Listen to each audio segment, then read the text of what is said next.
कर्म तय करते हैं स्वर्ग या नरक। जो लोग कर्म के नियमों पर विश्वास करते हैं उनका मानना है कि मृत्यु के बाद इंसान या तो स्वर्ग जाएगा अथवा नरक। अगर हम कर्म अच्छे करेंगे तो हम स्वर्ग जाएंगे। अगर हमारे कर्म अच्छे नहीं होंगे तो हम अनिवार्य रूप से नरक जाएंगे। यह अध्यात्म का नियम है जो विज्ञान से परे है, चाहे विज्ञान की मान्यता क्यों न हो। वीडियो में आगे बढ़ने से पहले हमारे YouTube चैनल जीवन ज्ञान संगम को लाइक सब्सक्राइब करें और कमेंट में जय श्री राम लिख दे। अध्यात्म में यह अक्सर पूछा जाता है कि पुनर्जन्म का रहस्य क्या है। अक्सर पूछे जाने वाले सवाल ये भी हैं कि पुनर्जन्म होता भी है या नहीं, अगर पुनर्जन्म होता है तो क्यों, और अगर यह भ्रम है तो क्यों। सबसे पहले यह समझना जरूरी है कि हमारी जिंदगी में जो कुछ भी होता है हम उसके दो पहलू मानते हैं, पहला विज्ञान और दूसरा अध्यात्म। हमें यही लगता है कि यार यह तो प्रौद्योगिकी ही है जो हम एक दूसरे से फोन पर बात कर रहे हैं, गाड़ी में बैठकर दूर दूर का सफर कर रहे हैं या जहाज में बैठकर एक देश से दूसरे देश आसानी से जा रहे हैं। यह सब प्रौद्योगिकी का कमाल है। दूसरी तरफ है हमारा अध्यात्म, यानी हम पैदा कैसे होते हैं, हमारे शरीर के अंदर आत्मा कहां से आती है और कहां जाती है। इसका पता अभी तक वैज्ञानिक भी नहीं लगा पाए हैं। ऐसा इसलिए क्योंकि यह विज्ञान से नहीं, अध्यात्म से जुड़ी चीजें हैं। विज्ञान के महत्व को देखते हुए इस पर विश्वास जरूर किया जाना चाहिए, लेकिन जो आध्यात्मिक बातें हैं वे विज्ञान से परे हैं। पुनर्जन्म का मतलब है एक आत्मा का किसी एक शरीर से निकलकर दूसरे शरीर में जाना। पुनर्जन्म लगभग सभी धर्मों में माना जाता है। जो लोग कर्म के नियम पर यकीन करते हैं उन लोगों का यह मानना है कि अगर आप इस जन्म में अच्छे काम करते हैं तो आपको अगला जन्म भी इंसान के रूप में ही मिलता है। यह भी होता है कि अगले जन्म में आप किसी जानवर के रूप में जन्म लें। जीव पुनर्जन्म सिद्धांत कहता है कि जब कोई जीव मरता है तो उसके शरीर की आत्मा और ऊर्जा निकल जाती है और यह पुराना शरीर छोड़कर किसी नए शरीर में जन्म लेती है। इस सिद्धांत के मुताबिक अगर किसी इंसान ने एक बार किसी जानवर के रूप में जन्म ले लिया तो फिर उस इंसान को अपनी पिछली वाली जिंदगी के बारे में कुछ भी याद नहीं रहेगा। भारत और भारत के कई पड़ोसी देशों में इसे ज्यादातर लोग मानते हैं।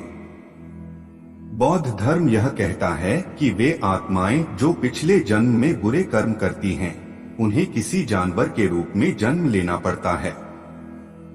जैसा कि हम जानते ही हैं कि जानवर की बुद्धि इंसान से कम होती है। जिस तरह इंसान अपने दिमाग को कई कामों में लगा सकता है उस तरह जानवर नहीं लगा सकता।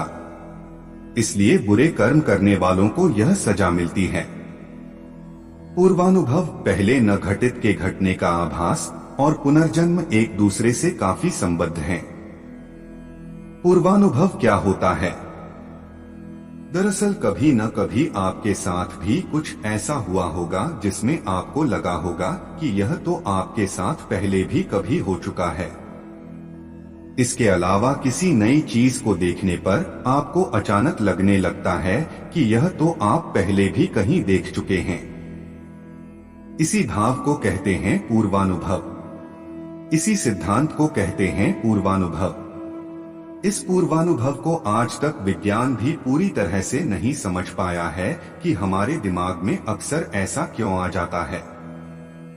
इसके बावजूद कुछ लोगों का मानना है कि यह पिछले जन्म की यादों के कारण होता है। मतलब आपके पिछले जन्म की यादें जब इस जन्म में दिखती हैं, तब आपको वैसा अनुभव होता है। ऐसी छोटी मोटी बातें तो अक्सर हमारे साथ होती रहती हैं जो सामान्य हैं, पर इस दुनिया में कुछ ऐसे भी लोग हैं जो यह मानते हैं कि उनको अपना पिछला जन्म याद है।